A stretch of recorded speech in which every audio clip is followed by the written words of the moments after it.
And now, Callan Loo from Peaceful Crossings. There he is. Did I do that right?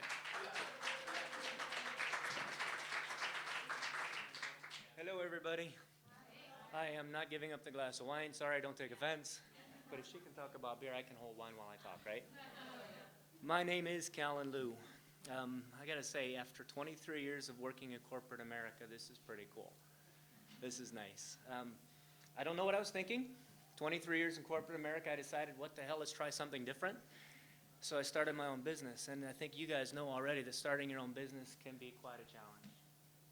Starting your own business from the ground up, building from scratch, is quite a challenge.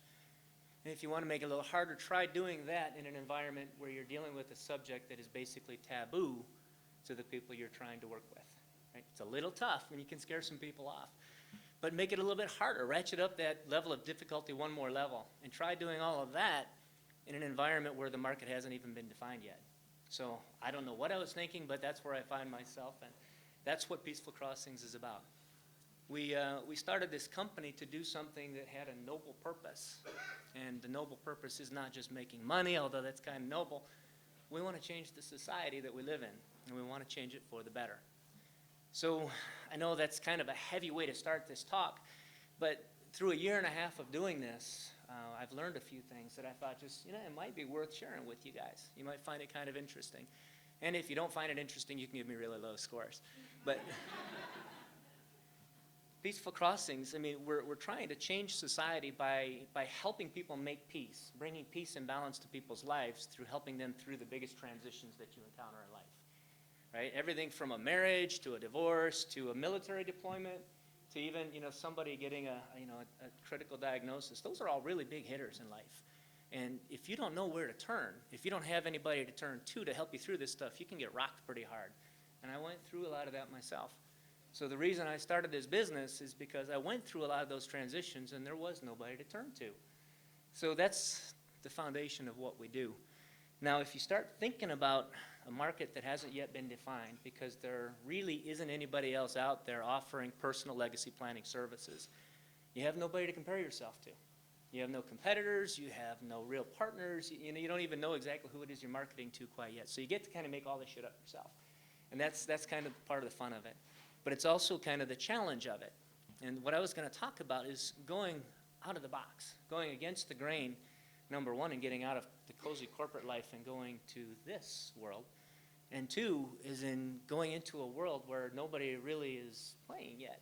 So from those two perspectives, we went against the grain pretty hard. And I will tell you right now, the ending to this story is that it's been the singularly most rewarding thing I've done with my whole career. So what I'll share with you, three things, right? The first thing I learned is that you have to have a really clear vision. You have to have a really clear perspective of what it is you're trying to do and why. Because every decision you make as an entrepreneur, and you guys all know this already, every decision you make can take your company in a completely different direction. And you have to be really clear on what it is you're trying to get done. An example of that, think about funding, right? All of you who are playing in your own game, you've had to come up with funding in some way, shape, or form. It might be your money. It might be a commercial bank. It might be an angel investor, whatever it might be. But if you're not clear what you're trying to do, you could end up taking money from the wrong place and then being influenced by people that you don't really want to be influenced by. Okay? So what I chose to do is I wanted to keep it really close to the vest, really close to the core, and only take money from people who were perfectly well aligned with what we were trying to do, so I didn't have to compromise. How many people do you think that was? Right? That's the point, right? So it's a difficult topic. It's a small industry, and you can't prove that there's a market to a bank. So you basically have to go it yourself or find some angels who really buy into your vision. So that's what we did. Now that ends up being a really good choice on my part because I don't have to answer to somebody else. I don't have to get approval to go off and do what I believe is the right thing. So that's important. The second thing that's important is when you're doing something that's out of the box, you have to be ready to fail. Right? You have to be able to embrace the concept of trial and error because there is no recipe. There is nobody telling you how to do this. You're figuring it out on your own. And so those of you who are entrepreneurs, you know this already. If you get out of the box, you have to figure it out on your own. As for me, I can give you a list of all the things that I've tried and failed. And I could give you a list over here, all the things that I've tried and done right, and this list is a lot shorter, right? But I'm going to celebrate these things, and I'm going to learn from these things, and I think that's the point that I'm trying to make. The third thing is you have to be willing to find a balance between making something happen and letting something happen. If you're doing the right things, if you've got the right vision, you've got the right intention, and if your actions are in line with your intentions, then some really cool things can happen for you. And I don't know if it'll be a foul, but the idea of synchronicities is really a big deal. Things happen for you. Thank you.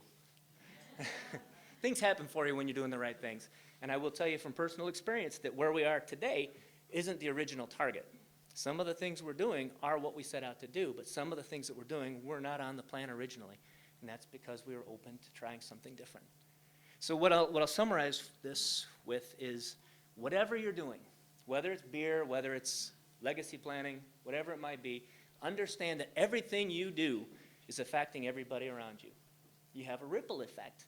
So whatever you do, whatever you say is going to affect people around you. And let's just make sure it's something for the positive. I'll wrap it with that. Good luck.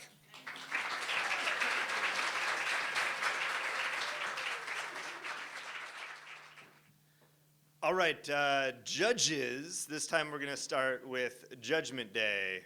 What do you got back there? 8.1 from Judgment Day, and now Entre-SLAM. 7.5. And finally, in the back on the back benches with a 6.5. Wonderful. Thank you, Callan Loo. All right, let's give it up.